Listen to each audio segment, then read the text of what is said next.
Hello, everyone. My name is Christopher Hyman. I'm a team lead with Widgets. I've been here for about 6.5 years. And my team in particular is lately been very focused on implementing widgets for PureConnect and implementing ChatBots and VoiceBots. So today, I'm going to be talking specifically about implementing ChatBots and VoiceBots for PureConnect. Excuse me, let's get this just adjusted. So there's going to be a couple things that I cover in here that I kind of covered a little bit in detail yesterday when we were talking about custom extensions for widgets.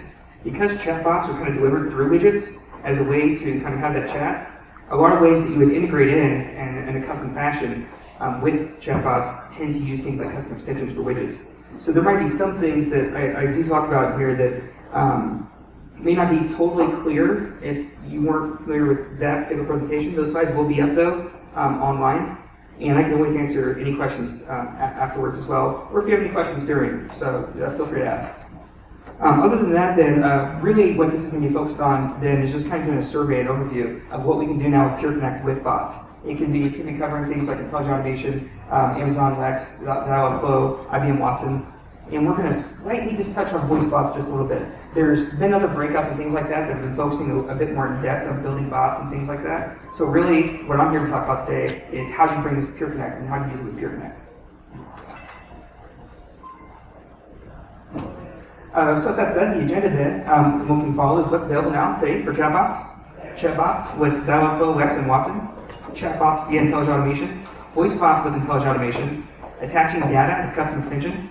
Just like with widgets, you can attach data to go to PureConnect. In this case, you can also attach data in context when you want to go to a bot, whether that's through intelligent automation or otherwise. We can also take the data that's coming back and also send that back into PureConnect as well. So that's pretty cool. Then there'll be a demo, which is kind of doing just kind of a proven concept here of how it's implemented today for chatbots, and briefly on VoiceBots as well. We'll cover some resources and then some helpful links. So like I just mentioned, what's available today for chatbots, the way that chatbots are working is that we essentially, widgets that we have is deployed to a customer's website, and then from there, you configure chatbots through the Interaction Connect and the widgets container. Right there now, you'll see things like web chat, you'll see other plugins such as like callbacks or offers. There's now a container there called chatbots. And in chatbots, you have a drop-down list where you can select between different providers, and each one has different credentials or different ways that you associate that, whether it's a project or otherwise, with that widget. So then what would happen then is that whenever a web chat is started, then it goes directly either to that bot.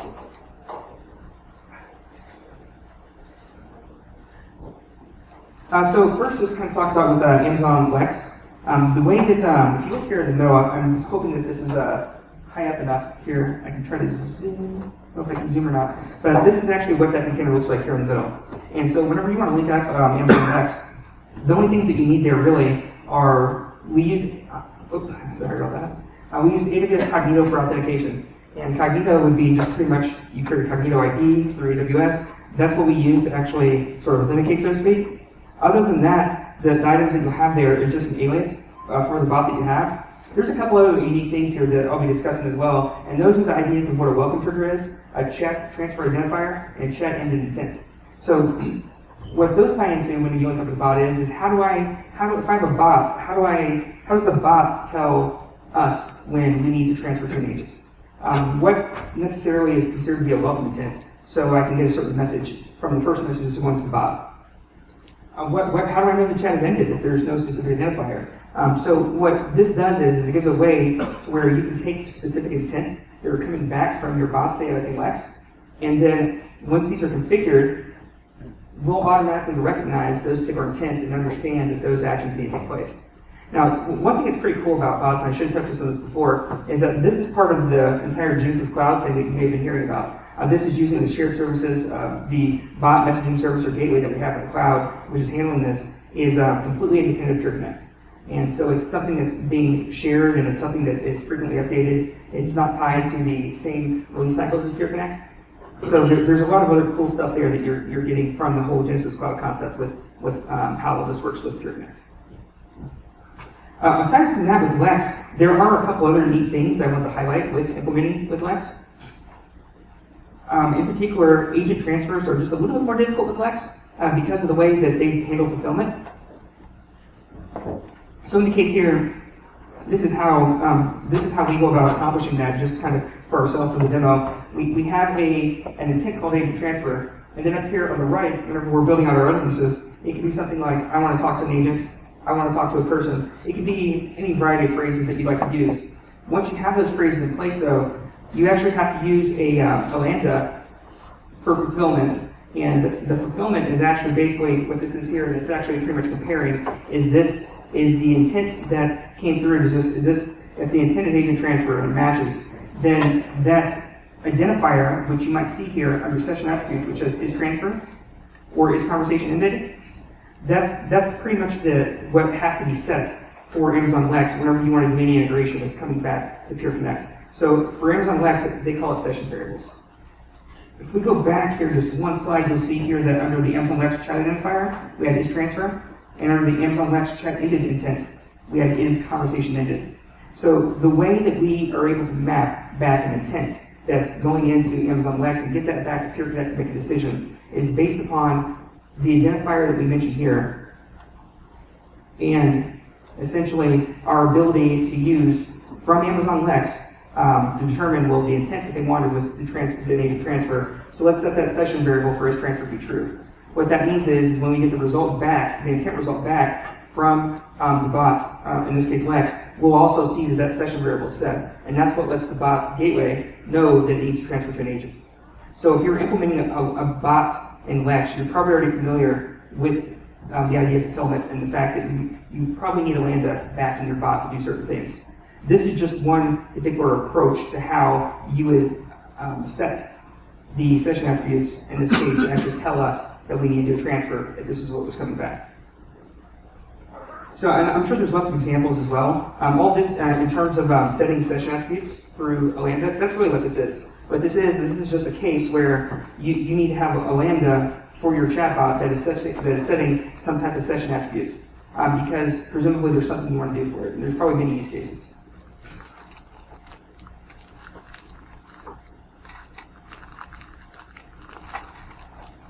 So the next one I'm going to talk about is dialog flow.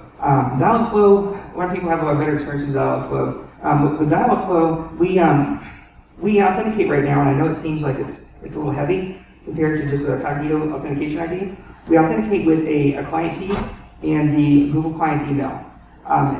Yes, it is like a certificate we paste in there, but that's kind of what we have at the moment. I do want to mention that anything that we do have in here that is encrypted, 256-bit encryption. It's completely following every PCI standard. Very, very. I can answer questions about that as well if there's anything afterwards as well. But essentially, all you have to do for dialog flow is you just link up your project name. And once you link up your project name, we still have the same concept with dialog flow. You have a chat transfer identifier, and you have the chat ended intent. So in each of those cases, you based upon what's getting returned back for maybe an intermediate result or an intent is what we're going to use to determine if we need to transfer. Because they're usually, when you're talking to a bot, you're going to have some result that's coming back. It's going to be either the intent results of okay, this is what the result was. You either want to end the chat or in the discussion, or maybe you want to escalate to an agent. And so that's the same concept there for how we approach both of those. It's a little bit easier to accomplish this actually in dialog flow. You can actually just have the intent that's coming back to the name. And so we'll actually look at it directly through the name, and you don't need any extra code or anything like that for dialog flow. It's just the way that Lex implements things is just a bit more hands-on. The next one I want to mention is ChatBots via IBM Watson. So we do have full support for IBM Watson now. Here in the middle, you'll notice that there is some authentication. It looks like it's using a username and password. That can actually be an API key that just gets generated. So that doesn't have to be like your Lex IBM ID or anything like that. So that can just be a generated API key and password that you're given there. But basically, you'll just link up your workspace ID, a version ID, and then you have the same identifiers. In this case, we were using transfer requested and is ended. And Lex calls those context variables. So Watson calls those context variables. So when you're working with Watson, you'll set a context variable based upon your particular intent. So if a transfer was going to be requested, then that would be the context variable that you set. and then we use that same way to key off of to get back to the platform. Other than that, there's slight differences and caveats in how each of those three bot providers approach different things. We're able to communicate with them the same way, pretty straightforward manner. And so that covers really just a high level of the support that we have there and how we approach getting information back. There's a lot more details than how we might get intent results back, and I'll touch on that briefly here in a moment. The next one that I have here to mention is ChatBots via Intelligent Automation. This is kind of our homegrown platform through Intelligent Automation we have. That's kind of, I guess, the Genesis chatbot where you'll have access to lots of different things such as micro apps. Micro apps, I don't know how many people have heard about micro apps, but there's, I believe literally for PureConnect, there's about 67 to 70 different pre-built micro apps that initially were using PureEngage, but they also work with PureConnect. And we have full support for using micro apps and attaching data and things like that as well with widgets, as well as attaching data for use in Intelligent Automation. In the data, or in the demo that we'll look at here briefly, we'll do some of that as well and show how some of that works. One thing I do want to mention is there's this little toggle here called version selector. And in version selector, it says toggle yes when GIA is version 102 or better. That's because, so what that really means if you encounter that you're working with Intelligent Automation, that means that if you're running Intelligent Automation 102 or better, you just check that button, and that's just for compatibility reasons, to make sure that you're getting the newest features that work with your code. So to talk a little bit more about Intelligent Automation, the way that you authenticate with Intelligent Automation is there's two key things that you're going to want to look for. And whenever you're configuring these two fields within the widgets container, you're going to have this Intelligent Automation site ID, and you're going to have this authentication key. Those are just the only two pieces of information that you're going to need to hook up Intelligent Automation to essentially a widgets instance that you have for ChatBots. You'll find that under My Company Details at the very bottom. There'll be this thing called authentication key, which is this long, random sort of set of numbers, text numbers there. And so that's where you locate that. And then the other thing for site ID, what site ID really is that's how you identify your call flow. So for example, I can have something like primary voice inbound or PureConnect demo. Whenever I look beside it, there's this ID number. So right here, I know it's not that's highlighted, it says 533, for example. That's what I would be using. What that does is when that's configured inside of Interaction Connect, that's how, when we're communicating with Intelligent Automation, that it knows what flow to use. So there's just two pieces of information you need to look it up. So it's pretty easy to actually integrate with it. Agent transfers through Intelligent Automation are actually much cleaner. When you're implementing agent transfers, you really don't have to do anything extra. On the left here, you'll see where we have this internal transfer, and this is just kind of within the flows.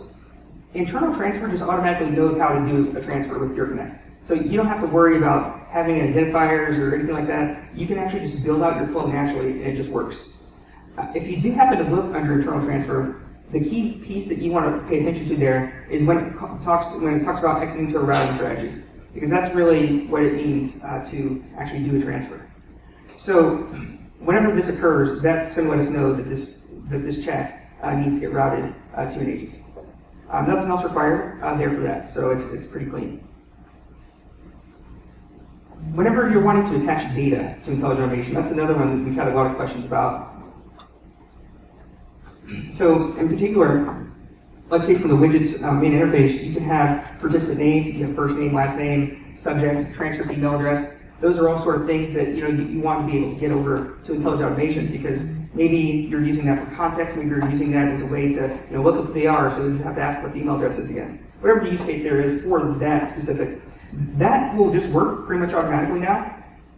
You do need to make sure that under the start block inside of your flow, and we'll take a look at this in the demo, but this is just where it's at. You just want to include those field names here.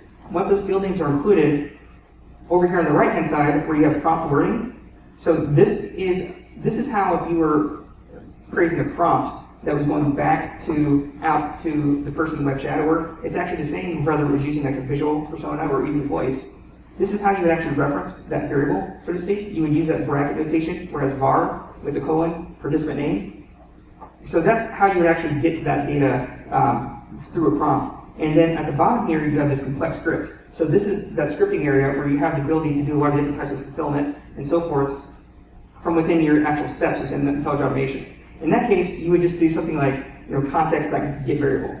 And that's how you would actually get access to those pieces of information that is coming from widgets initially, and actually be able to use those and do something tangible with those from your call flow. VoiceBots I'm not going to touch on a lot here. There's actually several good demos in the expo that were there on this. But the cool thing with intelligent automation is that whenever you're working either with a visual voice or even a chat persona, you still have the same flow. So the same things that you're building out are interchangeable and work with each other. There's different ASR options that are out there as well, between nuance. We have stuff for Google now, and in addition to things like multimodal. And then, of course, when you're working with intelligent automation, you have a pretty big feature set of things and ways that you can integrate and do various things. This is the part where we're going to kind of venture a little bit over into custom extension land that gets... I'm sorry, do you support ISR? ISR. I know that we have ISR that we use with, we use PureConnect. I know we have ISR, that's our own pre-built, speech recognition. Yeah, I don't think we do that through intelligent automation. We'll do that with ISR through what we have natively within PureConnect. I don't think that carries over though to intelligent automation. Yeah, it's a good question though. I only knew that because I just recently, through this VoiceBot thing, kind of ventured down that path. So this is the part where I mentioned it might be kind of going down. I didn't want to put down a path that might be where a lot of the information we may have covered yesterday, but I did want to group in how to communicate with bots in a presentation that was mainly concerned with how we're talking to widgets in PureConnect. What I wanted to mention then is that we do have commands that we've set up for CXBus that allow you to set custom parameters. So let's, for example, what this would be here, this command would be something that would be executed within the context of a custom extension. And what this would allow you to do is take any key value pair of data. By default, we're going to send participant name, we're going to send email address, things like that. Those are things that are used whenever you're initially starting the web chat. But you can have any number of information from that website that you want to go to that bot for whatever reason. So really, however you populate what that list is up to you. There's many ways you can do it. There's this command that we have within a custom extension that will allow you to do that. And then you can access it the same way from intelligent automation. You would just have those names that you need to access, and they would be in that start block under the attached data to read. And that's how you would access it. It would be the same way. I know some of this may be a little bit unclear if you didn't see what we were talking about yesterday, so if you do have any questions afterwards, I can definitely answer those and get you a copy of that slide, that deck that we had, which kind of went a little bit more in depth on what a custom extension is and how they're built. A couple other things is that the commands, of course, must be called before the web chat is started as well. Because if you've already started the web chat, then then the chat is already with the bots, and it's not going to have the data. So that's just another caveat there, to mention.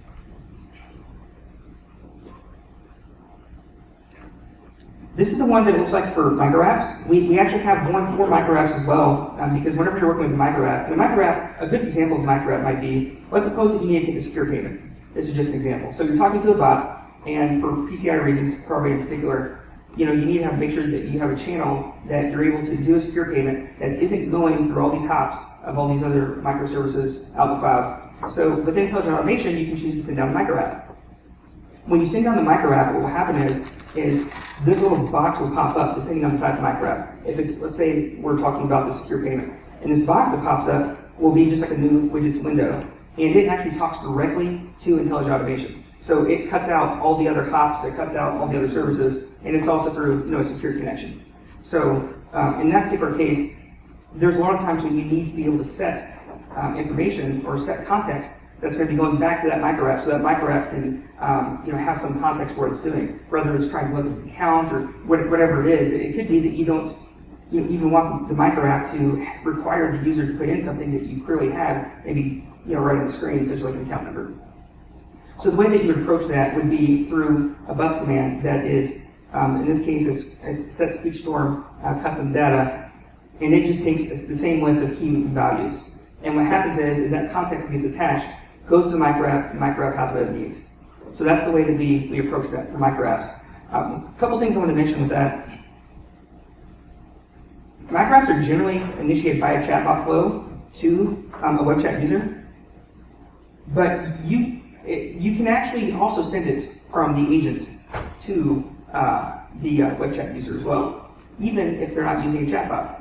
And that's what the web IVR container is that you may see that has popped up in Interaction Connect, because you don't technically have to be using a chatbot to use micro app. The thing that the reason it's probably not publicized too much at this point, or I guess I want to say commercialized, is because whenever you're sending a command over to IntelliJ Automation, it uses like a special prefix and it has just like a small identifier at the end. And the integration that we have with IntelliJ Automation for widgets is actually a custom extension.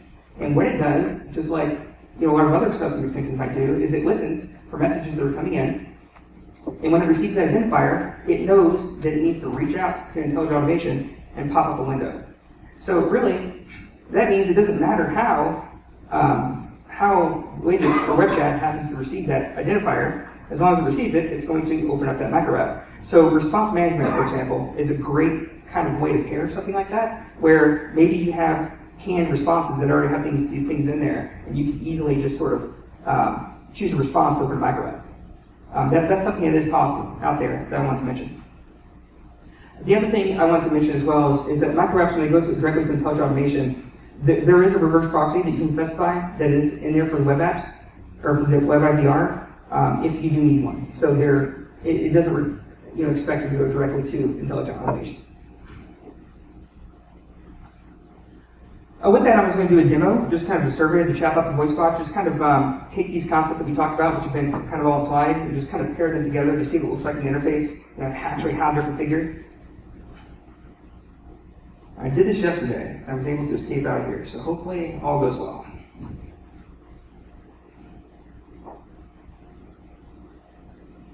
And I know the resolution here is a little wide, so I'm going to zoom in and the best I can in each case.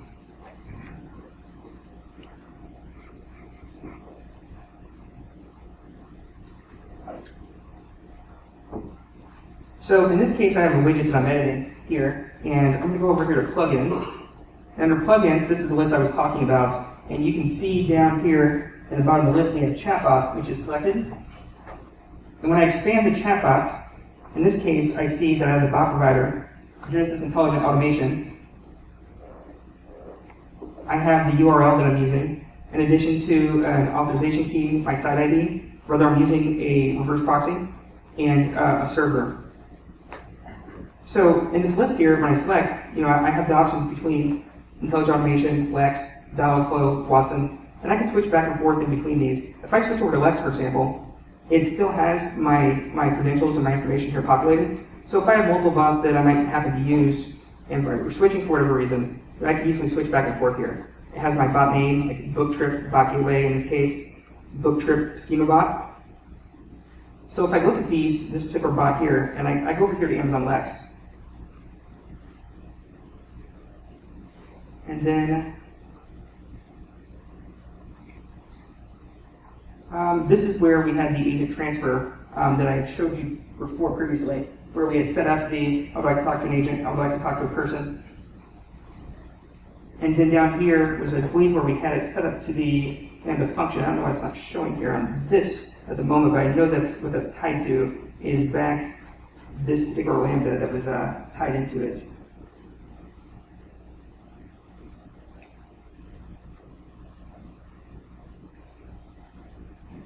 Oh, well, I got it up there. So I won't go too far deep into, that's probably why it's not showing up here. I won't go too far into going through those particular intents that are there. We'll re-authenticate. That was, I guess, expected if I jump between Wi-Fi points here. So.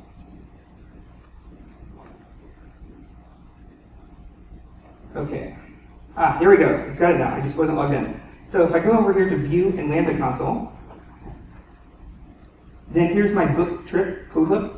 And I think that this is actually pretty similar to like what other fulfillment that you would end up getting for 4 different examples that you would see for Lex, where it's basically has in where it's setting the session attributes, It's doing other things here as well for that bot, but I think that this is actually what we're using is really just based off a demo bot that they give you to kind of go from and select. So if it looks like there's a lot of code here that someone had to write out and configure, a lot of this I'm pretty sure came from just one of their examples.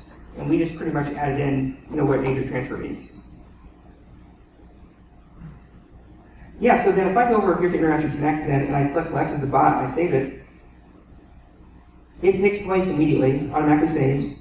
Usually when I click save down here, it will tell me that my configuration is saved.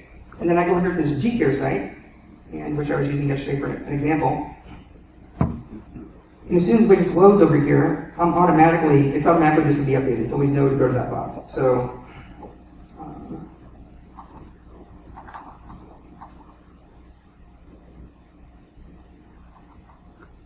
so I start that chat, and then once this chat starts,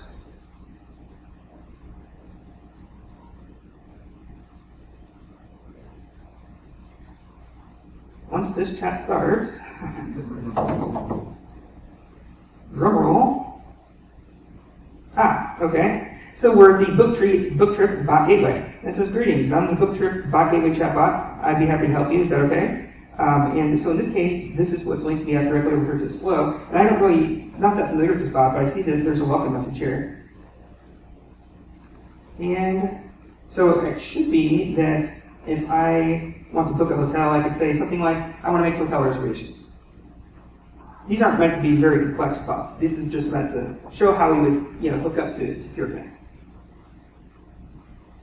So let's go ahead and zoom in just a little bit here and get over to what we're interested in looking at.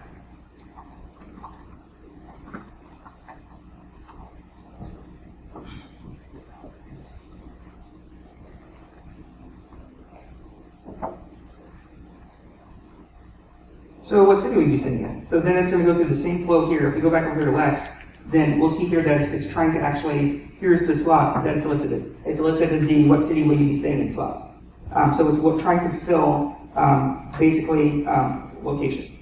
So as we go through there, it's going to go through the list, work back with Lex. In this case, I could say, say Indianapolis, that's where I'm from.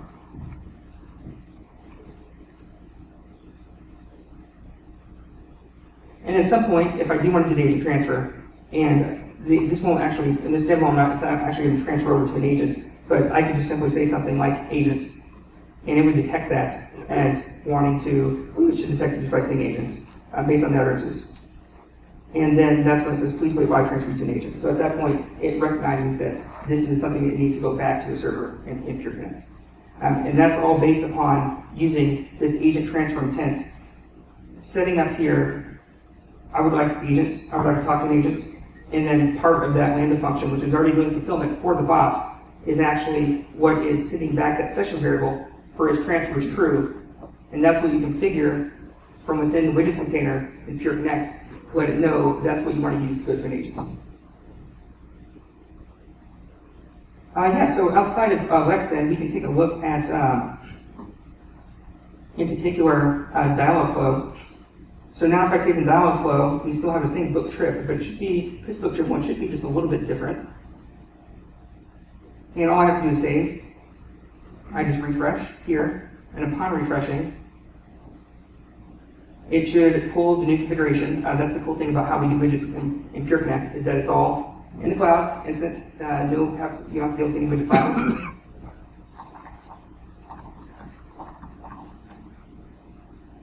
And go back to demo.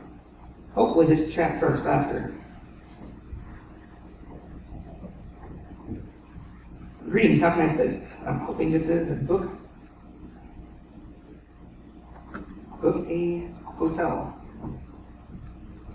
Again, I'm not even familiar with this bot, but I'm pretty sure that the one we set up. Oh, can you say that again? So maybe I didn't have the right one. This one actually looks like it's for flights. So let me re-ask again about booking a flight.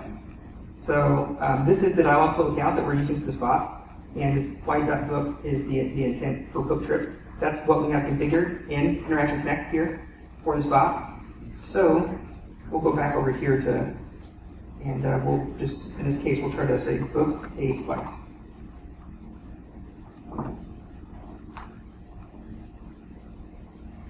So then it goes kind of through the whole flow of where are you flying from. So it's really that easy to kind of connect in a bot to a web chat. You can take any bot that you've already built, and we kind of put in just the hooks that you need to actually plug that in easily. And then we can go into the flow there, having the same identifiers. With Watson, the Watson case, we'll just take a quick look here. I'll save it. And in Watson's case, it actually is using a restaurant to book a table, hours of operations, things like that. So this is actually the Watson assistant where we have that set up. And then back over here, we'll just refresh again.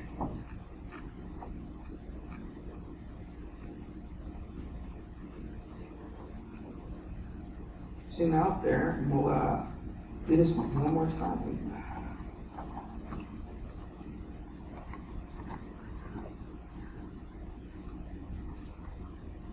Okay.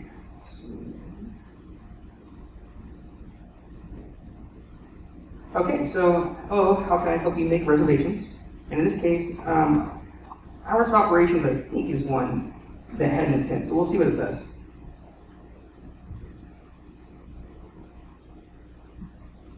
We're open from 10 a.m. to 11 p.m. So then if I go over here to this Watson, and I look here under hours of operation, then I should find where this is where it's actually configuring that hours of operation, what time does the restaurant open and close. So it's actually going through this particular intent. So that really kind of explains how we take those top 3 providers and we link it in. Once you have your bot configured and set up, it's really seamless to integrate it. You just take in. Actually, just had a quick question. Sure. Can you show us an example? What happens if it doesn't recognize the intent? So, for example, your second demo, it didn't recognize what you were trying to say. Sure. So, is there like a timeout function, or after X number of failed attempts, it rolls over to an agent? Sure. So that's a good question. Those would be things that you probably configure in the bot. Like, for example, if I were to ask something like, I want a flight, in this particular case with Watson, usually whenever you don't have a recognized intent, your different bots will have something that, like, I didn't understand. Like, in some cases they call them a fallback intent or otherwise, and that can be how you configure that. You can choose like the number of retries, like in Lex, for example. If you have, like, say 2, you can allow for 2 failed recognition results. In that case, then you can have like a fallback intent. That fallback intent could be agent transfer, and an agent transfer would be the intent that would either be tied to, like, for in this case for Watson, it would be a context variable would be set that would be being used to transfer it to an agent.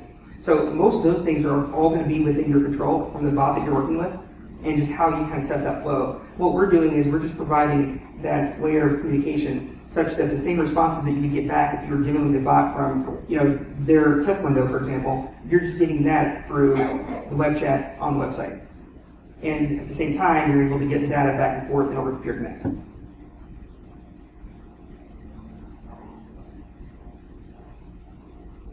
What is it that will actually move if you've had a conversation with a bot regarding something that it doesn't understand, and you wrote a whole essay of things? When it moves into an agent, how do you control that agent will actually get all that information? Good question. So agents do get complete context. So the entire chat transcript that you have, it's actually a transfer call, right? So even though it's not something in PureConnect, when it shows up during agent transfer, it's just like you received any other transfer chat. And so you'll see the entire chat transcript just like it was transferred to you from a different agent. So you do have that entire context of what happened with that bot. Okay, so there are no specific configurations that you have to do to make that happen. Nope, it just works. Okay. And the way that works actually is everything that we're doing with bots or widgets is all using APIs that we put in place through ICWS, and those are all public APIs. We don't have anything magic under the hood. Everything that we're doing is public that someone else could use to build their own integration. And specifically in that case, and I can just bring that up briefly while we're here, the API in particular in this case is actually the web chat start API that we have for ICWS. And what you'll find here is that we have these same things such as participant name, transcript email address, general things that you expect if you're familiar with IWT before. But in particular is this one called chat history. And this is an optional item that can be specified on the start chat request. So whenever we're doing a transfer over to an agent, we're actually starting a new chat with PureConnect, and we're actually sending over the chat history from the cloud. And you could do something very similar. But that's how that mechanism works. It's using our public APIs. Oh, by the way, it's here. I want to ask which one is the customer info from the API? So custom info, you have, so notes here is actually custom info. Custom info is what you would expect to appear within the interaction notes on an interaction. That's the part of the demo that we saw yesterday that was doing notes. You have the same thing for routing contexts. This is what you can use for skills. Same thing you would be familiar with IWT. And then additional attributes is where those would take any list of key value pairs, and those would all be broken out as interaction attributes for that interaction.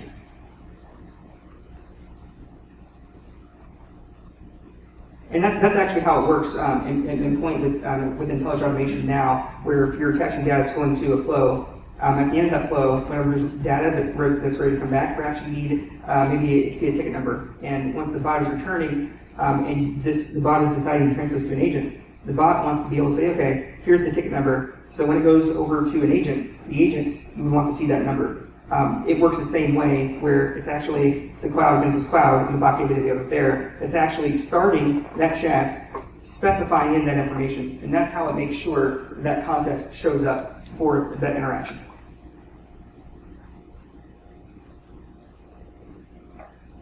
So now I'm going to go in and look at intelligent automation. I want to save just a little more time to go into this just a little bit more, with a little bit more detail. So we'll go ahead and save this widget instance and then restart here.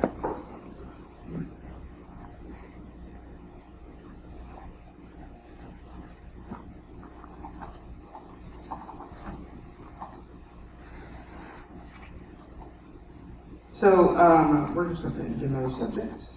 Okay, there we go. Start the chat.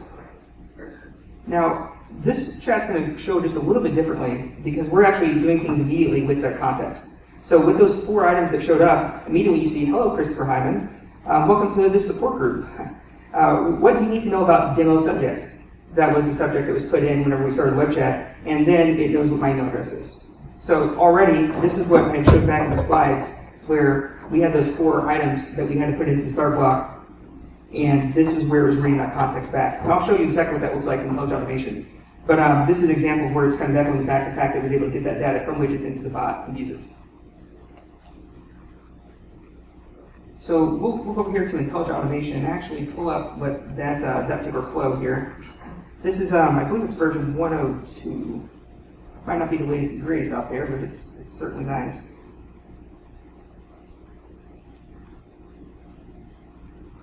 Now I'm going to zoom in here. So this right here is kind of the call flow that you have within IntelliJ Automation.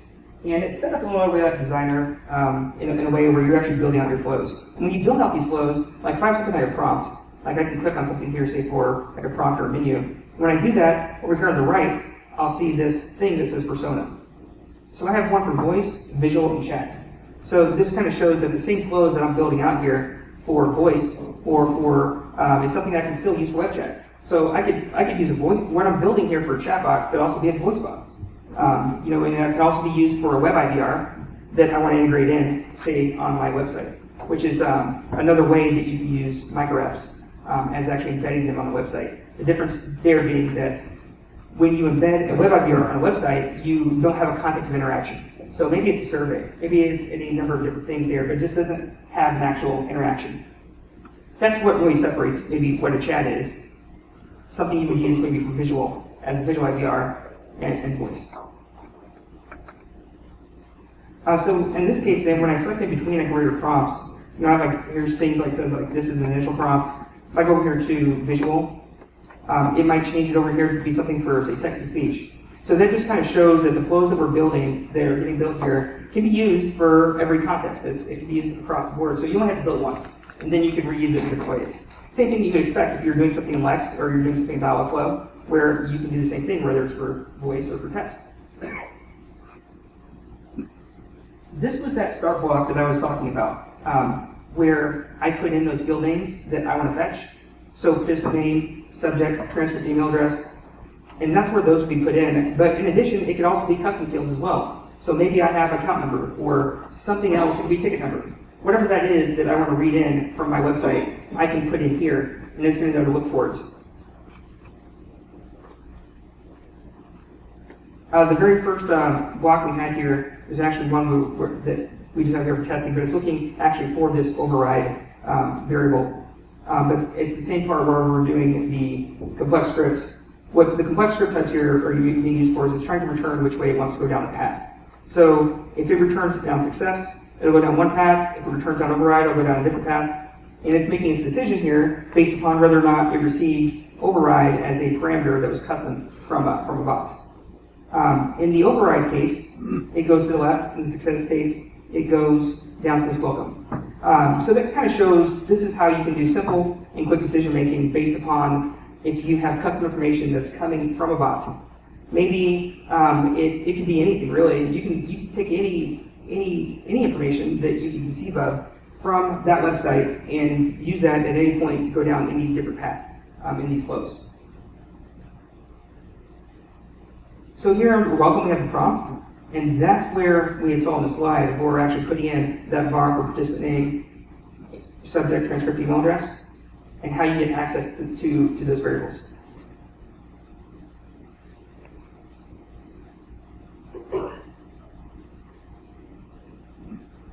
Yeah, so outside of that here with intelligent automation, that kind of shows where those pieces come into play there. And down here is the place where we have the transfer, where we're dealing with this handle new response. This new response is basically where we're looking at something that was provided back in from the, I'll zoom this in pretty big here. We're something that we're handling some response that we're receiving, and based upon what that response is, whether it's something like hours, or if we're testing, if it's an agent or a micro app, that determines which pathway it goes down. In this case, whenever we see the word agent for intelligent automation, that's where we have this transfer block, and internal transfer just works. There's no configuration, it just works. If you draw a block for intelligent or for internal transfer, it's just going to work with PureConnect and transfer you to an agent. So you don't have to do anything there special. Is there ways to set up global commands that are available at every prompt, or do you have to define it at every stage? Not sure. I'm definitely not intelligent automation expert. I know enough to integrate with PureConnect and do some cool things, but I'm not sure on that question. I can definitely find the person though who can answer that question for you. You go to the top right, there's default. Top right. Okay. Just to the right. Top right. Yeah, keep going. Okay. That's the default on the right side. Okay. Yeah. Oh, right here, defaults. Gotcha. Is this kind of within what you're thinking of the global? Like it would be a global? Yeah. Okay, then maybe, okay.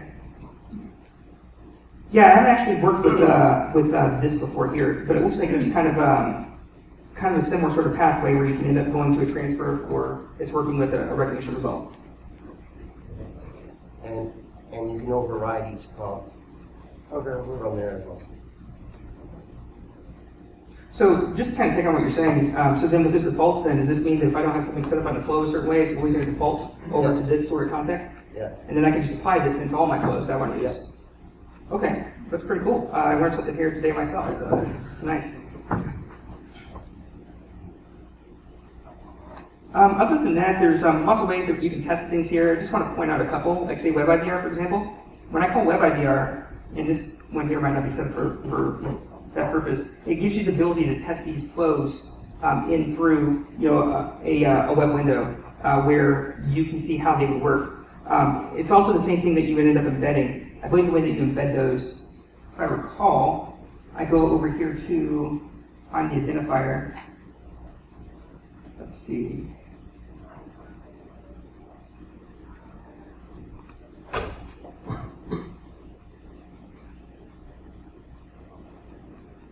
Okay, yeah, so the web, that's the identifier we're speaking about. So you have this WebIVR token. This is actually kind of the token that represents it. So whenever you're working with that identifier that embedded this like into a website, that's how it knows to identify, a particular WebIVR. And I guess you could think of microapps the same way, as kind of being, a microapp could be the same thing as essentially one of these flows. When you go through these modules, they have different ones there that break these out. There's other breakouts in session here that go into a lot more detail with that and probably give you much more better information on intelligent automation stuff than I can provide. What I can tell you is how to link this up with PureConnect and make it work pretty good.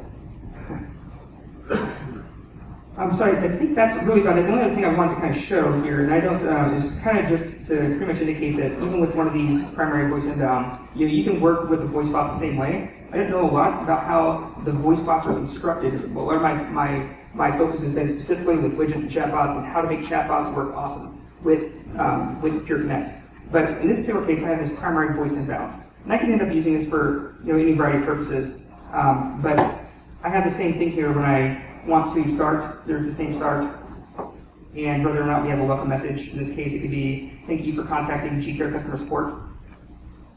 So then if I were to take like a number here, I'm going to hope this plays out the way that I'm wanting it to. I should just be able to dial this number if I put it on speakerphone. Hopefully it works the way I'm wanting it to.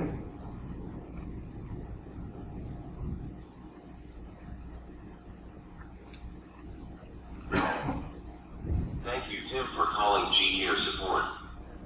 We offer services to make changes to your deductible, add or remove dependents, or change your plan. How can I help you? I want to talk to an agent. You would like to speak to an advisor, is that correct? Yes. One moment, please, while I put you through to an advisor.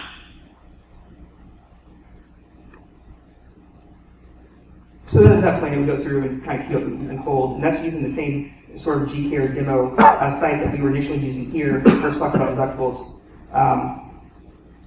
So it really works the same way, and this is all based default sort of recognition, sort of default with the voices and everything. And we have much more opportunities for other voices here to use.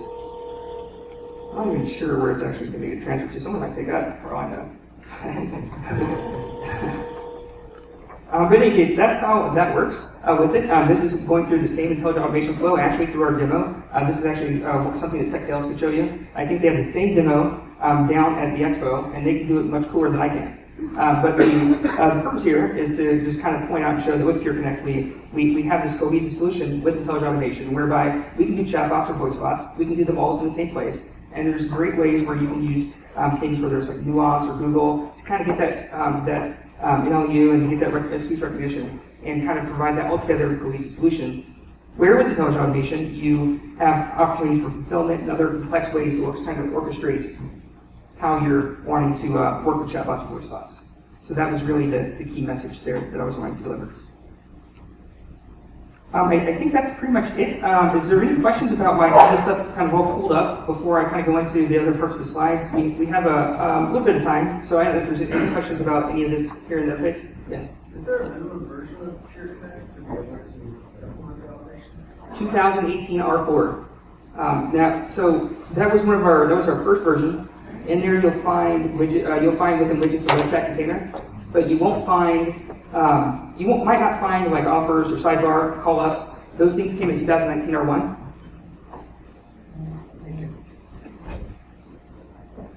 Yes. And these additions, are they licensed components? So the container doesn't appear until you get a chatbot license applied to the PureConnect platform. So that's a very good question. Right now, I think that it's in the product and you're able to use it. I know there's a commercialization process out there that someone else may be able to speak about in this room. I don't know, but at this point I know that you can use it and it works. But I don't know if it's always going to be that way or if it's intended to be that way. Is that also available in the PureConnect cloud? Well, So I guess that depends. So intelligent automation is offered in PureConnect Cloud. There is. So you can if you already have your environment that's actually hosted in PureConnect Cloud, then you could have intelligent automation hosted for you in PureConnect Cloud. I think there's actually some talk out there that I've heard about whereby they might be looking at, for people who are on premise, to possibly be able to use a hosted intelligent automation, but nothing that's actually material at this point that I'm aware of. Within the subscription payment, we are delivering GIA software for free. So this is how we are doing that for premise-based customers. Is it? Okay, gotcha. Cool, thank you. I think this gentleman here might have the answer. Much better answer than me. I just put lines of code together and try to make sure it works and test it very well, so it delivers value to somebody. So I don't know about the rest. So in our current offering, we are providing VoiceBots per transactions or per minutes with Google Dialog Flow included in the payment. For the chatbots, it's also based per transactions with the minimum commitment like 15,000 transactions per month. I'm sorry, and who are you with? I'm sorry. Oh, you're part of Genesis team? Yeah, so for the chatbots, Right. we are selling GIA and the chatbots per transaction. Like, Oh, okay. so, but there's a minimum commitment. Just at like 15,000 transactions per month. Yeah. But the access to Google Dialog Flow and all the payments are included in that payment. So you don't need to contract directly with Google. We are doing that for you. So we've got some kind of the master account with Google, and we are charging you directly. Oh, thank you.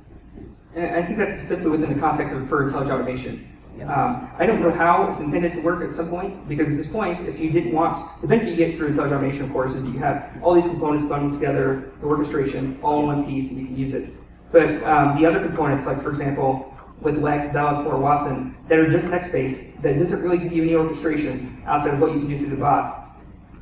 I don't know how they're intending on handling that within the pricing model, other than that it's at least available for use at this point. I'm sure that will materialize at some point. But.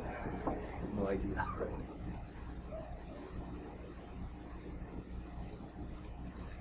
What about support for rich media? That's a great question. So, we technically support rich media because Widget supports rich media, and intelligent automation, if you're using chat personas, they'll send back rich media. Because within what we do in the Genesis Cloud for the bot gateways, we're just passing it through. We don't have that turned on yet, but I have a feeling it might be getting turned on pretty soon, but I can't be the guy to tell you that.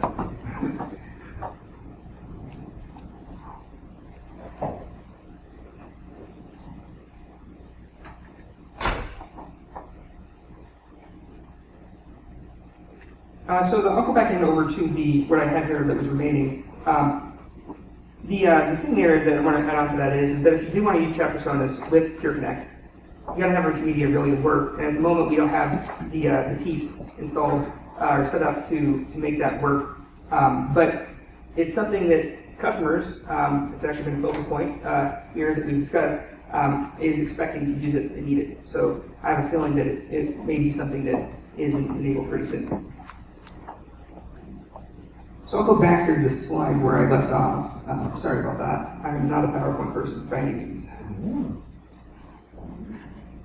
Okay, so this is one thing I did have in the last custom extension sort of demo, and I left this slide in, not because I didn't want to not create another slide, but because it was actually pretty useful. And this is actually the Widgets Console and how you get to it.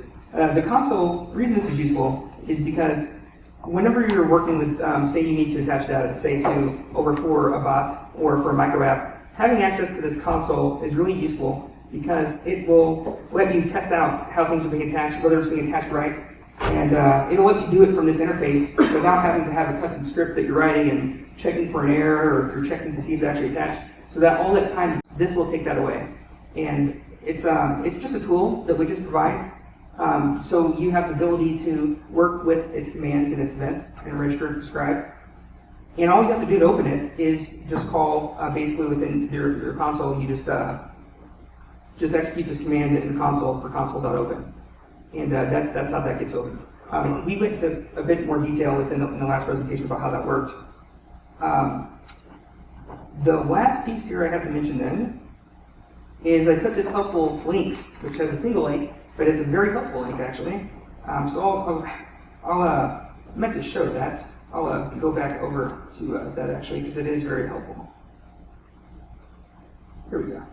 So within our documentation, and believe it or not, we actually have some good documentation around the chatbots right now. So if you actually go over here to our documentation and you go down here to chatbots and you click on, say, Amazon Lex, you'll find that a lot of these same things that we covered has screenshots that are showing you how this works in our documentation. It has pointing out these session attributes, and it gives you a lot of good details and information about what these fields are and where they would come from.